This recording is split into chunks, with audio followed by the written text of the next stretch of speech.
سلام برای بکس گنگ کال آف دیوتی موبایل. من مهدی BMM لجند هستم و خوش اومد ببینید. بچه تو این ویدیو میخوام بهتون آموزش بدم که چطور گان لجندری رایگان از طریق خود اکتیویژن بگیرید. خیلی راحت و ساده که اگر کمش یه سال هم پلی داده باشین گرفتین گانو.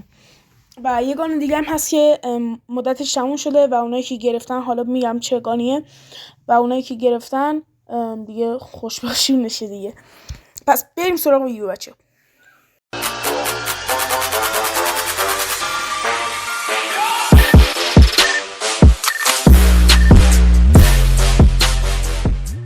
خب بچه حالا برای گرفتن این دوتا گان لژندری باید چیکار کنیم؟ اولیش که دیگه نمیتونیم بگیریم، فرصت تموم شده، هیچی. یه دیارش لژند بود که عکسش هم الان میبینیم، حالا عکسش آخر ویدیو براتون گذاشتم. دومی LK24 لژنده که خیلی هم خفنه، رنگ زرد، اونم عکسش هست تو توضیحات. الانم میرم روششو بهتون نشون میدم بچه‌ها. اول وارد کال آف دیوتی موبایل خودتون که شدید، الان ویدیوش همینجا احتمالاً پخش میشه. بچه کلا گان لژندری خفنیه و کلا نیاز 6 بار رنگتون رو لجند کنید. بچه اولین کاری که میکنید وارد کال آف دیوتی موبایل خودتون میشین، وارد قسمت رنگ میرین، روی همین گزینه‌ای که من نشونه زدم براتون، اینجا 3 گزینه براتون میاد. ما با بقیه کار نداریم، گزینه وسطی رو انتخاب میکنیم.